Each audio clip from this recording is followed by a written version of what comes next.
Hello and welcome to our latest episode of Path to Power. I'm Matt Cooper. And I'm Ivan Yates. Now, before we get down to this week's chat, we want to tell you about a couple of things that we're going to be doing.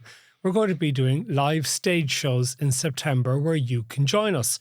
We're going to be doing the first in Dublin on the 11th of September in the Olympia, and the tickets have gone on sale today. And the date is great because you know what happens the day before? Ivan, it's going to be Kamala Harris and Donald Trump in debate. The first debate. Now, assuming Trump doesn't welch out of it, reneging it, he already seems to be running a little bit scared of it, but we're taking it that it will be happening, and that'll give us plenty to talk about on that particular date. The Olympia, September the 11th, a Wednesday night. You can get your tickets now. And then 2 days later, Ivan is going to Cork because we're going to the Opera House in Cork as part of the Cork Podcast Festival on the Friday evening, September the 13th. And the truth of it, we're speaking today, the last Friday in July. All my political friends, all my senior civil servants, all my movers and shakers in politics are going on holidays for the next 3 weeks at different stages. But by that date in September, an edict from Simon Harris, every single convention, every piece of the manifesto is to be completed by a backstop of the 22nd of September. So at that time, we will be able to preview almost with many cards facing up of our own general election. It'll be the most decisive, I think, in the decade in terms of shaping politics in this country. And we'll be looking at the overall national picture, and in both locations, we'll also look at the likely outcome of the elections in Dublin for the Dublin audience and in Cork for the Cork audience. So we might also bring along a couple of guests to have a chat with. So we hope you'll find it an enjoyable additional bonus Path to Power. And there's other things that we're going to be doing with the podcast in the near future that we will tell you about.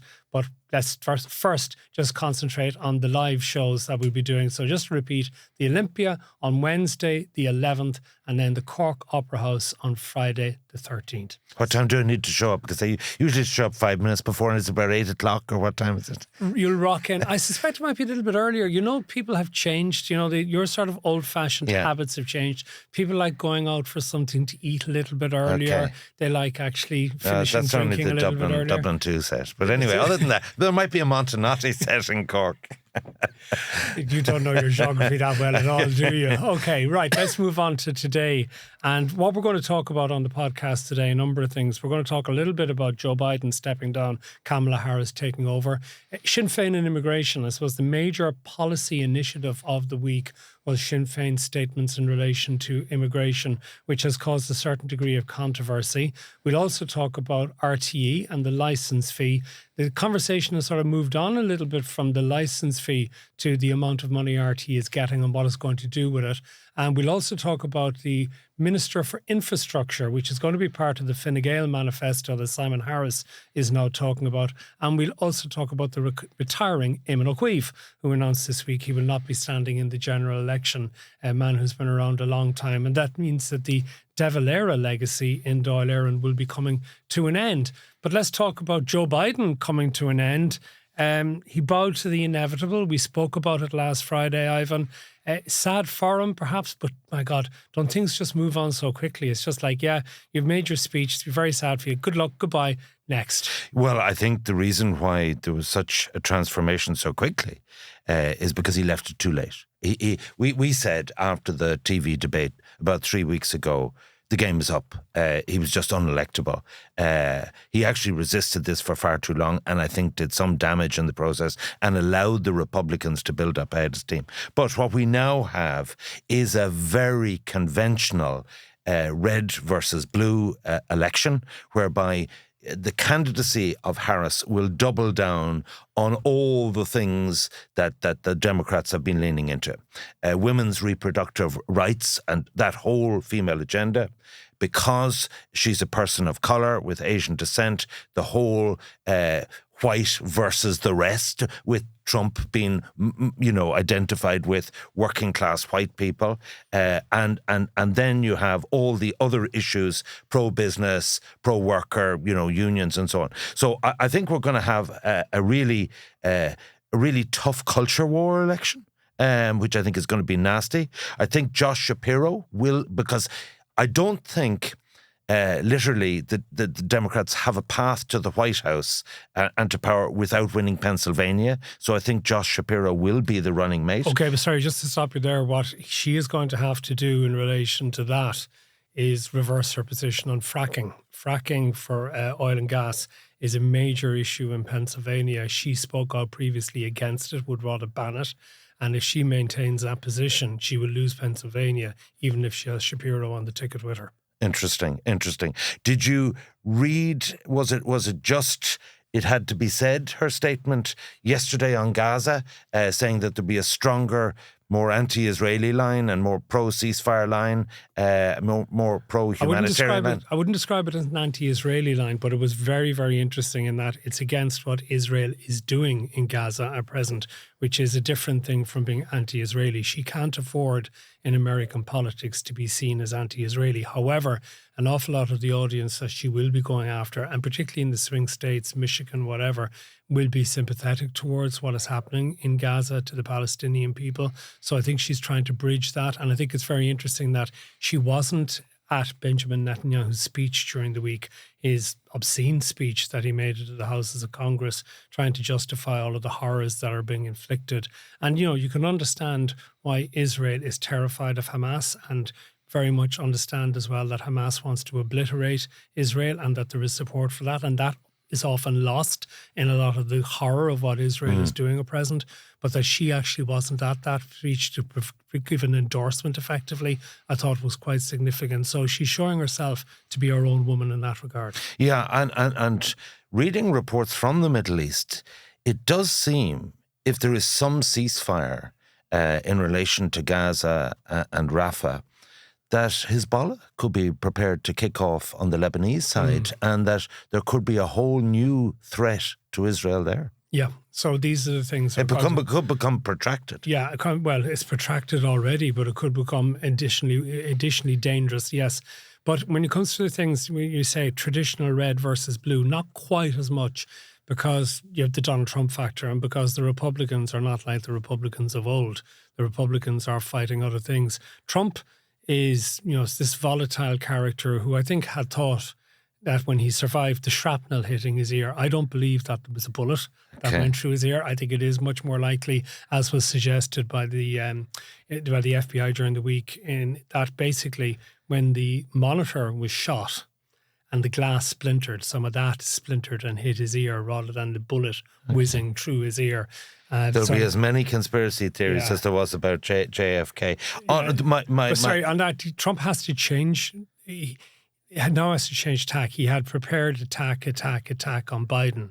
Now that Biden's gone, his instinct is immediately to attack the character and the person. Yeah. And that mightn't go down well. I mean, that'll be seen again, sort of the rampant misogyny that he's often been accused of. But we know what we're going to get with Trump, whether you find it obnoxious or not. It's going to be interesting to see how the Harris candidacy develops. The bookies, there has been a shift. It's basically less than 1-2, 8-15 Trump, and about 7-4 Harris. So that has tightened very considerably. Evens being it's way too early though. It is the 1st of October, Labour Day is where it'll really move to make your mind up. Because there are certain things that are going to happen. Obviously, her selection of vice presidential candidate is going to be extremely interesting. It'll be a white male, but will it be something like Mark Kelly out of Nevada?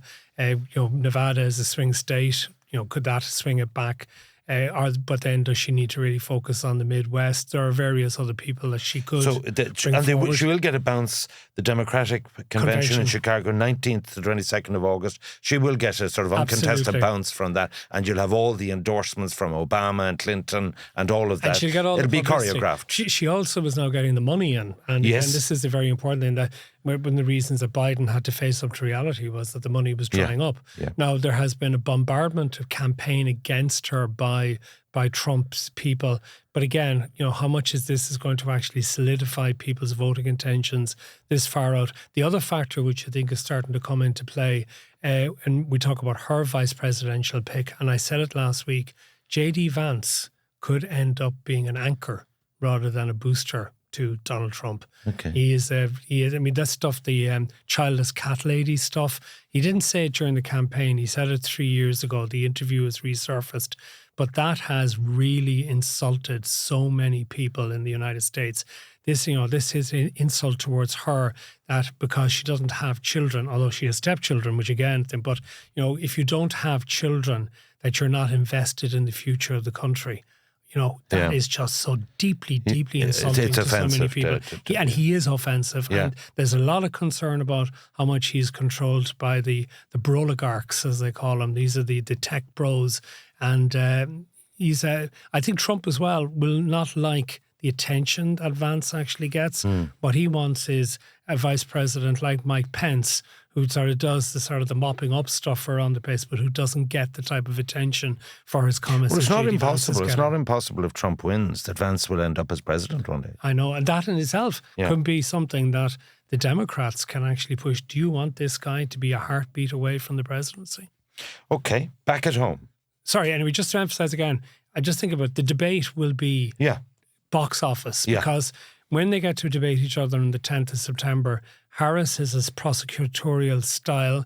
She has to develop a debating style. Will Trump try and treat her the way he treated Hillary Clinton, which most of us thought was absolutely outrageous, but worked sufficiently for him not to win the popular vote against Clinton. Remember, she got more votes than he did, but he won the key states and the rest of it. So will he try and treat her the same way? So that means when we get onto stage on the night of September 11th, we are going to have so much to talk about that before we get back to the domestic issues. And you can rest assured I'll wind you up in relation to Trump. Don't worry about that.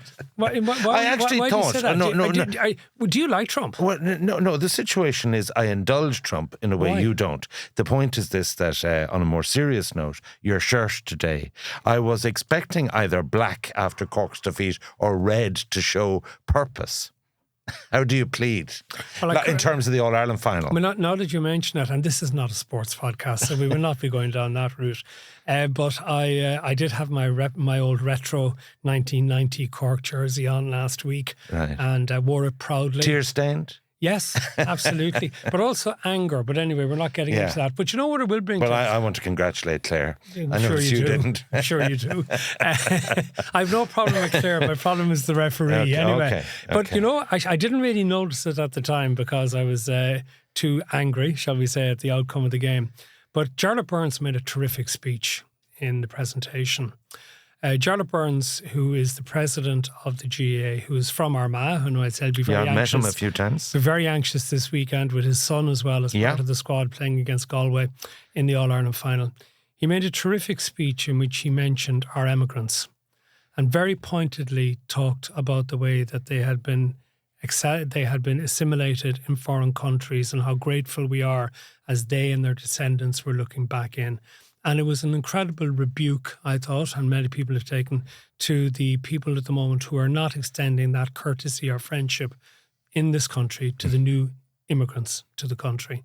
And it showed real leadership, which I think he has been really showing as the president of the GAA, a very far-sighted man. Even if you go back and his time as a school principal, that he even brought the Orange Order in to speak to the boys and girls, Catholic boys and girls, so that greater understanding could be had. He's shown himself to be very far-sighted. He did in the immigration.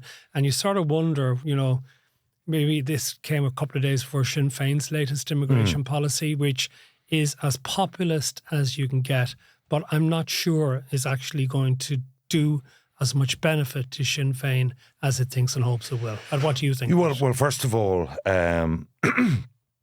what Cork people and Mary Lou have in common is they blame the referee because she blames Philip Boucher-Hayes and the people that interview her for not being rude and not treating her fairly. And I feel when you're blaming the referee, you're kind of losing. But anyway, the point about it is Sinn Féin have done a deep reset. They had a big Ard Comhairle meeting a couple of weekends ago and they came out from it and said, we moved away from our supporters on two issues. The referendums, which is saying we're dumping the woke agenda, as it's called, hate speech and so on, and all that flows from that, I suppose, transgender issues and so on. And the second thing is we're doing a reset on migration. Now, she has tapped into, and they have tapped into, one key issue.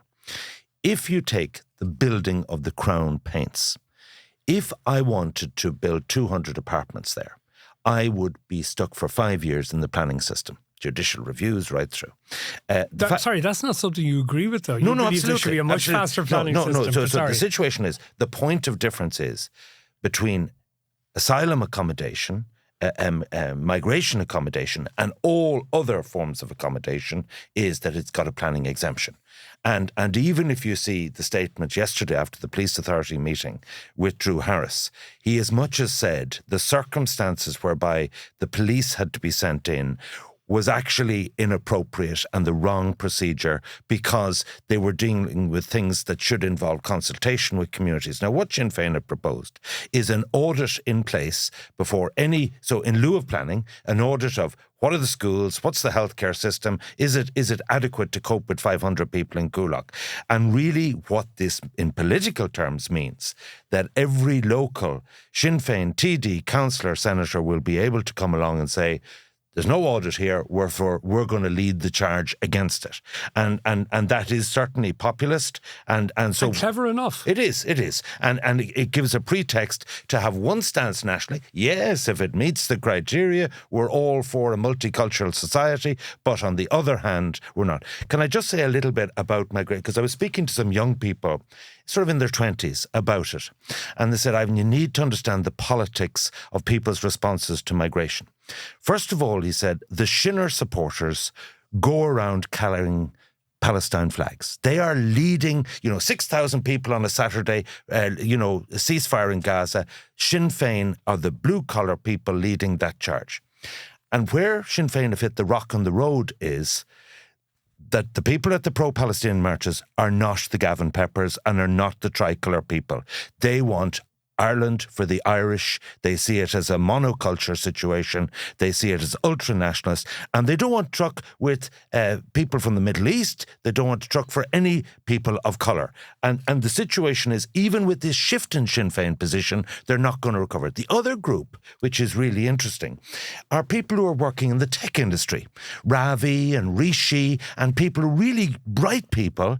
And actually, they are at the butt. They go to bed at 9 o'clock. They're afraid to go out at night in terms of they're totally assimilated in our society. We cannot do our tech sector without them. They're very bright, they're very well educated graduates and so on, and they're getting the backlash against migrants because they're people of colour. So I think if you actually break it down into its constituent parts and what is, after the local elections, the Steenson and so on, the political representation of this, I don't think that element Sinn Féin can win back, because those people don't want consultation. They just want to get the message. The message is keep them out. But it goes further than that. And there's loads of things I want to come to in this. We'll take our time with this. But what also, as a result of this policy, what Sinn Féin effectively seems to have given up on is getting a large part of what might be described as the middle class vote. Because part of what they have actually said this week is they're most interested in their communities, they say, the deprived, the rest of it. And then the follow-on from that is, why aren't there more in middle-class areas? Why aren't there more of these centres? Now, as it happens, there are centres in middle-class areas. But the thing is now, so the middle-class voter is going to say, oh, I see. So what Sinn Féin is saying is they want to keep them out of certain areas, but they want to give them to us. So I suppose Sinn Féin possibly sees it as, look, they thought for a while they were up at 30% in the polls, maybe even over 30%. They were getting a much broader amount of people. Yeah. Then it didn't happen for them in the European and local elections. And they must have come to some sort of decision that they need to consolidate the base and go back to basics, to use that John Major phrase, which they wouldn't like when applied to them, rather than trying to expand their appeal and their reach. And that would almost suggest that internally they have come to a realisation that they may not do as badly in the general election as they did in European and local elections. I suspect they will do considerably better than the 12%. But that the idea... But they mightn't get to 24% that they were there in 2020. I think because of this... and they won't get to the 30 plus that they felt they were going to get to allow them to lead the next government. No, absolutely. The reason why it is true to say that middle-class areas all across the country, even in rural areas, why there's no asylum in those areas, is because property prices are higher. It's cheaper for the state to go to where property prices are most depressed. But the fact of the matter is that the resistance to migrants is at its strongest in working class areas. But I'll tell you this much, there's plenty of vacant buildings we've said it on occasions, like coming down towards here. Baggot Street Hospital is a perfect example of something in Dublin 4, which I've argued should be used. There are plenty of other examples of if a bit of imagination and a bit of strength is actually displayed, will be done. But I also am quite amused by the idea that Sinn Féin seems to think that there will be a transformation in the way that the public service works, the civil service works, if it's in charge. That suddenly, the sort of the shortcomings that we see about how slow things can be, will all suddenly be transformed when there's a Sinn Féin minister in place telling people and given what they've to do. The other thing that they have omitted from their checklist of review is they elected 37 TDs on the last occasion, some people who they didn't expect to get elected. Some of the work rate and performance and representation from some of those people, the feedback from every canvassing team, this local particular Sinn Féin TD is not representing well. And they got 10,000 votes, 18,000 votes. They are actually going to find that the track record over 4.5 years of some of these public reps is not costing the mustard, and they're going to be voted out. Okay, and we've loads of things here to continue with, because it does strike me as well that in 2020, there was an enormous Mary Lou vote. It was almost a proxy vote. She seems to be rattled. It's a proxy vote at the time for Mary Lou, as much as it was for the Sinn Féin brand. It meant that people who had very little support in local elections or who weren't known got elected because they were Sinn Féin and by extension Mary Lou. And it comes back to something I've said in this podcast before, that at the time there was a perception that the establishment was trying to exclude Mary Lou McDonald from the TV debates and the rest of it. I'd imagine now the other parties are saying, get her into as many debates as possible, because, as you say, she, hasn't been performing in the way that we had been used to. And you mentioned reference to her interview on Radio 1 this week with Philip Boucher-Hayes. And then, that she sort of is complaining, you're treating me like this because I'm female. And then Pierce Doherty coming out and saying it's soft soap interviews for government ministers and Sinn Féin gets hard. I think when interviews. you're blaming the referee, you're losing. The interviewer is the referee, because the problem with urinating on the presenter, whether it's the last word or anything else, is that presenter's there tomorrow and the next day and the next day, and you know what I mean. People could be really furious with something Gay Byrne said, but then the next day he'd do something they'd like, and and that's both the content and so on. There was other things in that document which sort of leapt out at me, right? Two in particular. So one was their position on Ukraine, right? Because basically there's an EU special dispensation from people from Ukraine, and that's what the Irish beneficiaries of temporary provision, BOTPs. Yes, right. So, and this is something that the government has lent into, and that's why we were providing more generous welfare payments and the rest of it initially, and inviting as many Ukrainians in as we could deal with 100,000 plus. You hear around the country, and I'm sure you've heard this, and some people all of these Ukrainians, they're going home for their holidays to Ukraine. It's safe where they are, and they're over here and they're taking our money, and then they're flying back for their holidays and this sort of stuff. No, a lot of them are working very hard, actually. Well, of course they are. Like, actually, there's less resistance to Ukrainians than any people of colour. Well, yes, people, non-white people, but there still is some resistance. And Sinn Féin are actually playing into this in a rather strange way, because what they're saying is they want people from Ukraine now applying for work permits.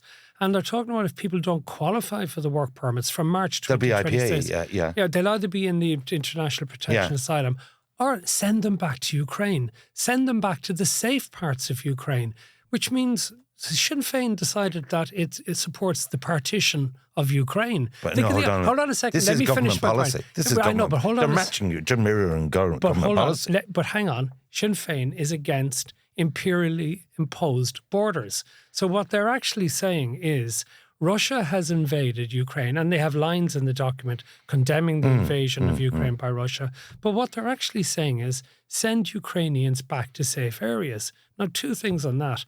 So how do you actually define what a safe area in Ukraine is? How are the overworked department officials going to actually say, well, you can go back to, we decided here in Ireland that this part of Ukraine is safe, so you can go back to that. Even if the person may have no connection with that part of Ukraine, are we effectively, or is Sinn Féin there effectively endorsing the partition of Ukraine by the Russian occupying forces? I disagree insofar as, first of all, I think you're reading far too much into this. What they've done is a copy and paste of the government decision that as of March 2025, there will be no more BOTPs. Their situation is everyone who's a non-EU citizen will be treated the same, and we have no legal obligations beyond temporary shelter, which they will then say has lasted 3 years. So the fact of the matter is they're just putting up in lights what is de facto government policy. Okay, but I'm still saying if you might, that might be the government position, but if you're effectively partitionist, it's a bit odd when you're... The other line is,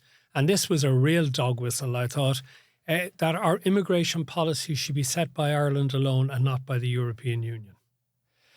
That's there as a line. Well, but isn't that also the situation in Germany and Italy, that everybody is nationalising some element of this? So the fact of the matter is there is free movement within the Union of any citizen, right? Beyond that, open borders is gone. The whole of Europe, after the European elections, is changed in this regard. And I actually think,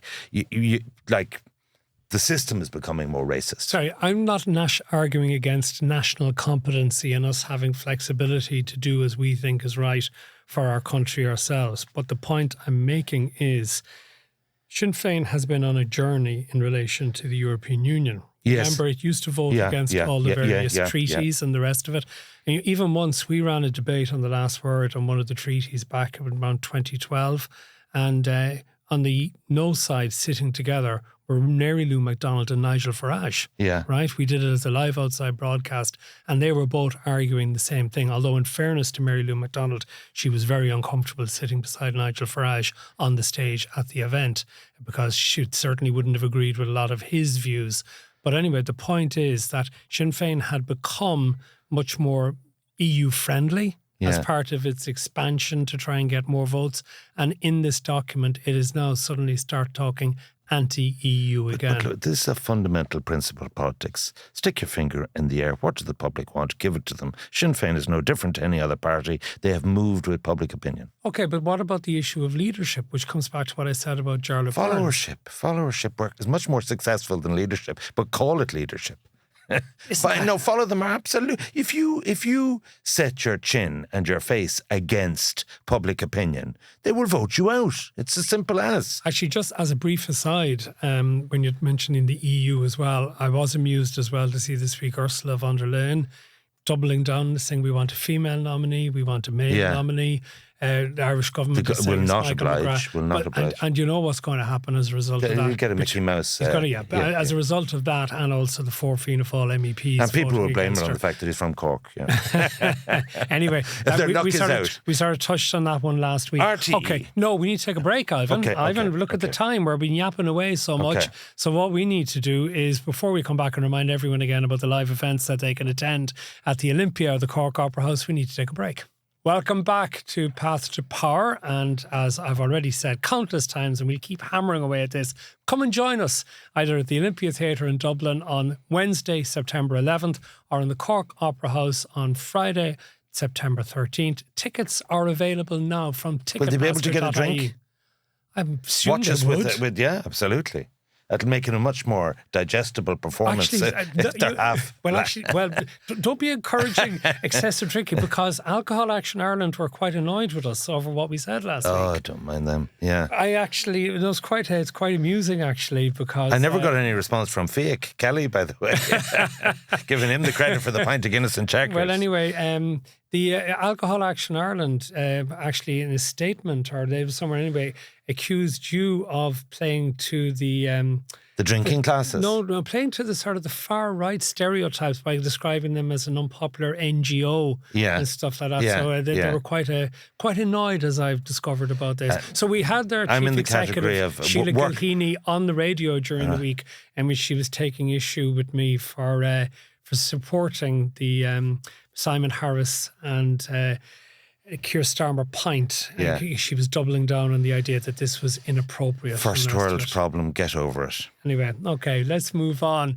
And let's move on to RTE, because finally this week the government came up with its solution, which when I first saw the stories emerging on Tuesday night, 725 million over 3 years for RTE. Yeah. I have to admit, initially, because of the way it was reported, I thought, geez, they're getting that on top of the licence fee. No, they're not getting it on top of the licence fee. The licence fee is included in there. But a number of things jumped out of me from that sort of thing immediately, right? And I know RTE were looking for 55 million euro more, and people are saying, well, what are they going to do? Well, my suspicion was RTE knew they were never going to get everything that they asked for, so they picked a figure beyond what they realistically thought they were going to get, and they're probably happy enough with the guarantee of the 725 million. However, within that, how much of it is going to be used for redundancy? How much of it is going to be used for investment in new facilities or new products and services? If the 725 million isn't enough, where are they going to get the money from to cover any losses that they still might have? Well, first of all, the only thing I can say positive about this government decision is that at least they didn't abolish the TV licence and go for an Exchequer HSE model of 100% funding.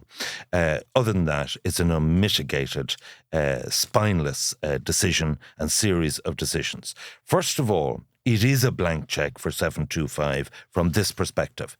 The licence fee, I think at its peak, got 190 million. It's gone down, I think, last year to 105 million.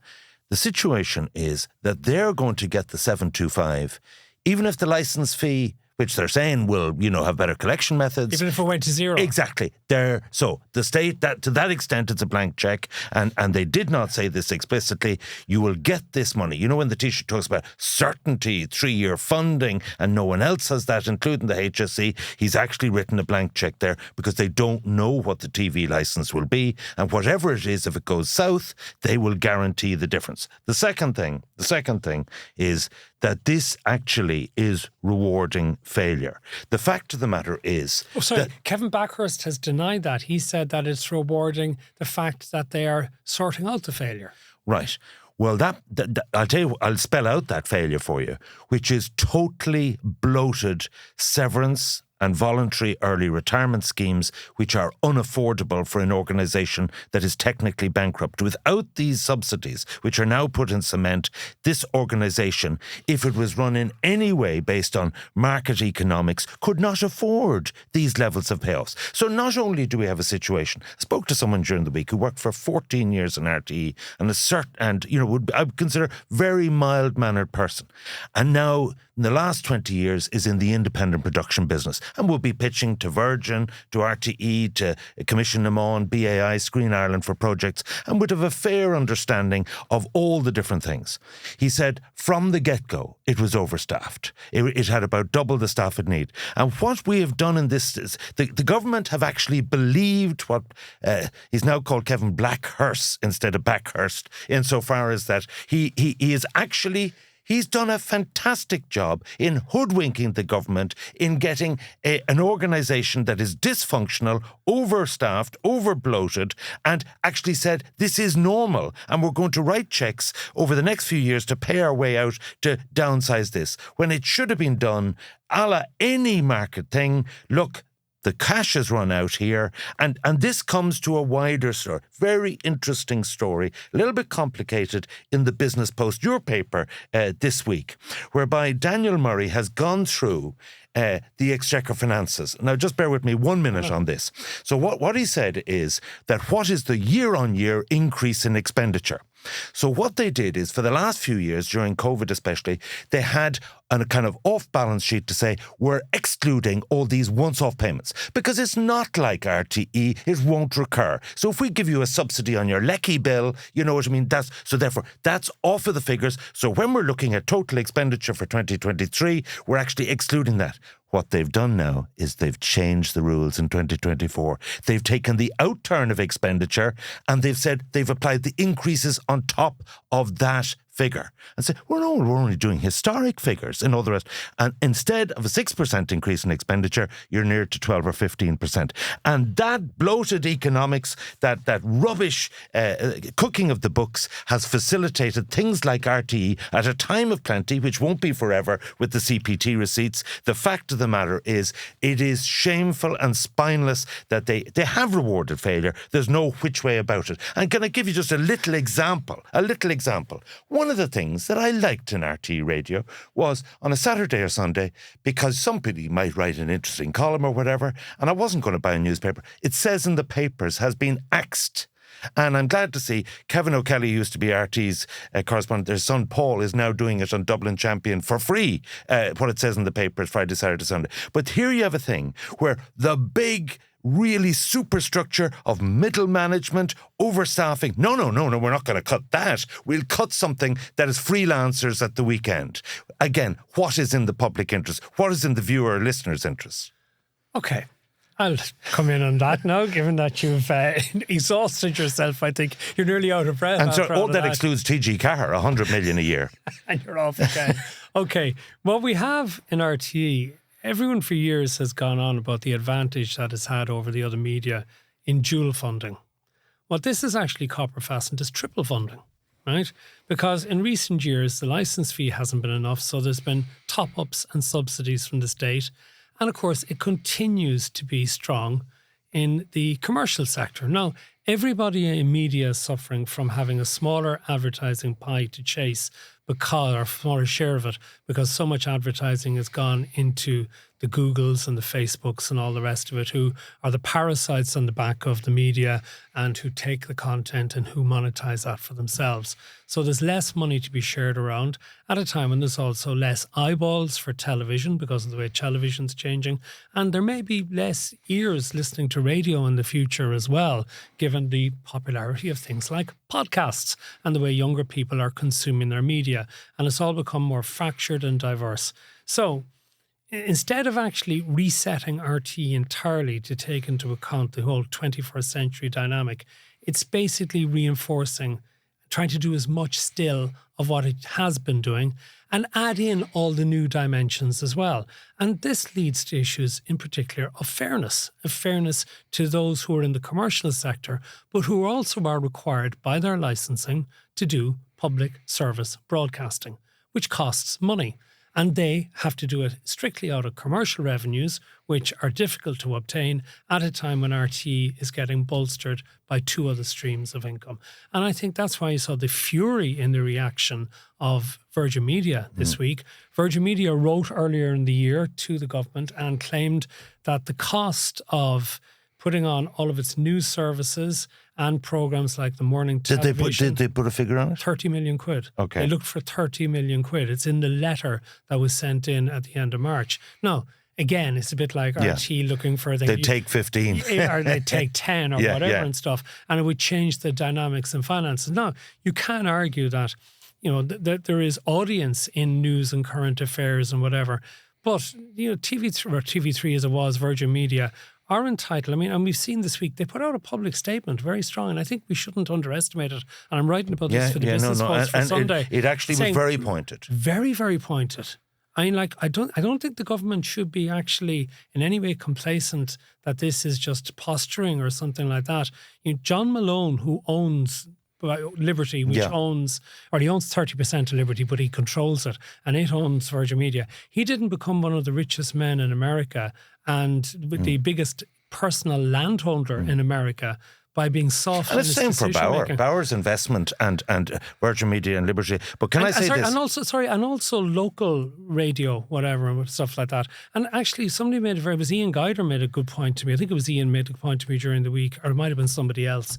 It actually was, maybe was. But anyway, whoever it was saying that local radio is so important to the government parties when it comes into a general election that it was poor politics not to actually throw them a bone in relation to helping them with the financing of what they're required to do under licence. So the pub that the government bought, which is a fantasy, it's a bit like MAGA, make RTE great again.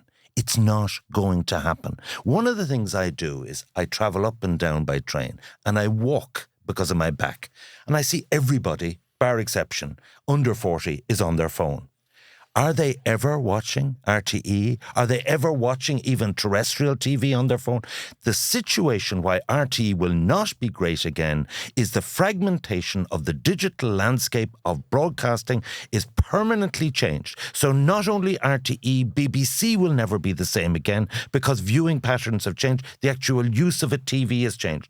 The government decision this week totally ignored that historic, groundbreaking, fundamental reality. They pretended that by throwing money at RTE and, indulging this bullshit from Backhurst, that this public sector broadcasting, as opposed to public service broadcasting. Look, if we just want to say, how much does it cost to do Primetime Investigates and keep that, and we'll give you a check for that, or to pay for news, as you say, this notion under the umbrella of RTE that this is a national icon that cannot be reformed is just indulgent nonsense. And we will look back in 20 years' time and say the government absolutely showed nothing, only cowardice in the hope that they got good coverage for the election. So, and can I just say one final point? The people who have dropped the ball here are John Hogan, Secretary General of the Department of Finance, David Maloney, Secretary General of the Public Expenditure Department. It's their job to protect the taxpayer because politicians will do what politicians do. Okay, just one other thing in relation to RTE. Can you imagine back around the 1990s, you were in government at the time when the Irish Press Group collapsed. Remember that? And the Irish Press newspaper was in serious decline, but it also had the evening press and the Sunday press, and there were hundreds of people employed. It went into serious decline because of bad management, but also because of changing demographics and people were reading newspapers less. Can you imagine what would have happened if RTE at that time had used its resources to set up a newspaper? It wouldn't have been allowed to do so. I mean, the newspapers were always in, and particularly independent news and media under Tony O'Reilly would always have been, RTEs providing unfair competition, even back then. But there was no way that they would have been allowed to use the money to set up a newspaper. So we move into the 21st century and we have, with the internet, we have websites, and that is the way that newspapers have to go. I mean, with the way for you say about, and it's not just people under 40, it's people in my age group as well now who are consuming on their iPad or their iPhone their news, and they're looking at their subscriptions that they have for God knows how many newspaper title subscriptions, which I now read digitally all the time. I'm reading my Financial Times or my Irish Times or all these various. But even for entertainment, your Netflixes, your Disney, your Amazon Prime, all that didn't exist 10, 20 years ago. And I'll get to that in one second. But what the newspapers had to do was transition to this. But RTE went into that space as well. In another land grab by RTE, they used the money they had, despite the fact that they were often loss-making and were requiring additional subsidy. The most read website in the country is rte.ie. And that's in direct competition with the newspapers. And there's been very, very little said about that, apart from occasional newspaper editors giving out about it. And then you mentioned your Netflixes and all the rest of it. And what other countries have looked to do is to subsidise the continuation of public service broadcasting by levying Netflix and others, making them pay a tax or putting up the price, putting a tax levied on the price that people pay for those subscriptions and services, and then reapplying that money for public service broadcasting. Because the licence fee issue does not address the fact that younger people are not consuming these services on physical TVs. That has not been addressed. And the ultimate irony is, all the while, the RTE unions are not accepting a new direction. They're going to resist. They're saying it's not enough. They want more money. They want more, and they're going to resist all these VER schemes. They're going to look for the maximum payouts, as is their job. So the fact of the matter is, the government have been sold a pup. They've showed extreme cowardice. And, I just think this is the worst, most shameful episode in this government's history. Okay, we were going to talk today about infrastructure, a Minister for Infrastructure. And I have so much to say about that. We'll do it next week. I'm saving it. Yeah, yes. I'm saving it. That we'll do it maybe for one of our summer specials. And can I say about that Simon Harris has a modus operandi now, which is Mr. Fix-It, quick. the problems of infrastructure in Ireland, by simply not creating a new department, are not capable of Mr. Fix-It, and I'll explain why. Okay, we'll do that in future weeks. But to finish today's episode, let's talk about a contemporary of yours who has retired. And I mentioned the Irish Press, which was a De Valera creation. And the chairman at the time it closed was Éamon De Valera.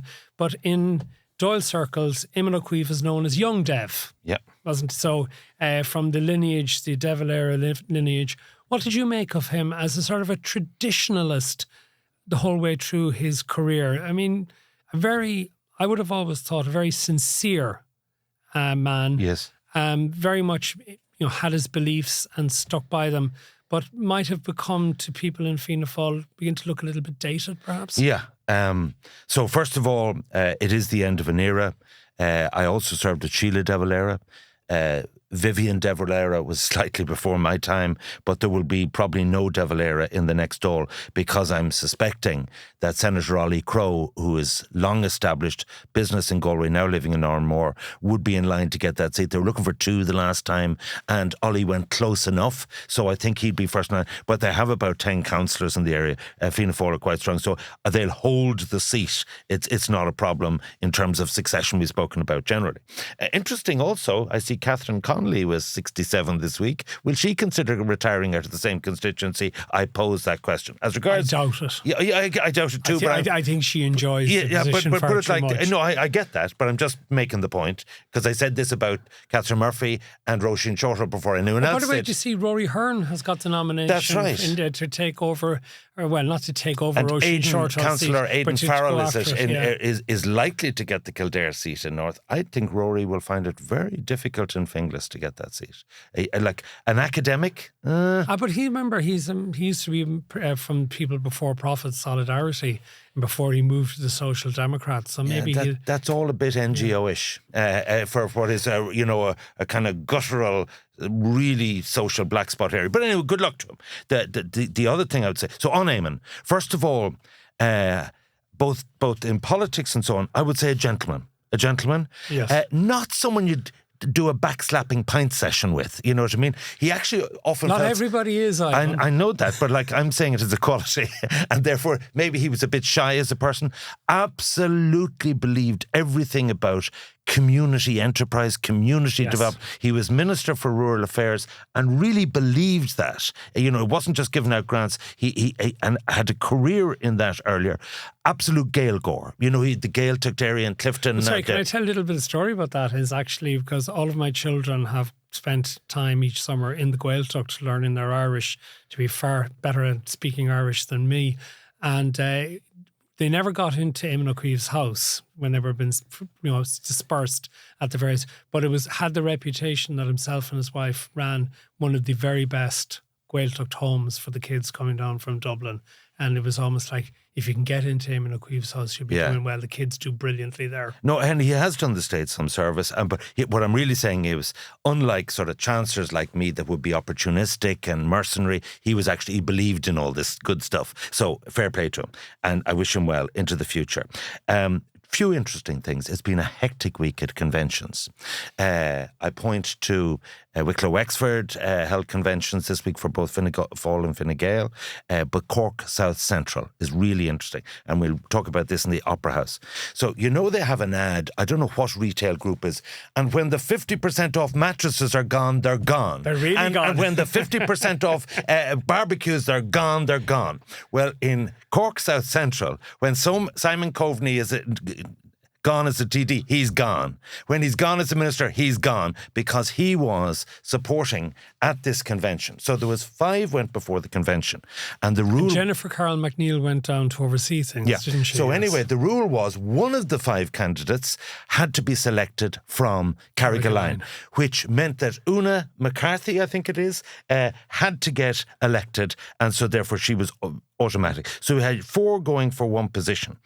And Councillor Shane O'Callaghan, who's an interesting guy, he's a legal eagle, a barrister, originally from Bandon. He pioneered in Patrick Street to get the statue of Michael Collins on the basis that it was resisted by others, in terms of was he the true Republican and all this kind of thing. But He was failed in the 24 elections, local elections, got in 19 and topped the poll in 24. He had the convention sewn up, and now Coveney, who is supporting Mons, is trying to get him added to the ticket. 3 candidates, not a good idea. In fact, a real story of all these conventions, which is a national story. In 2022, the rules changed.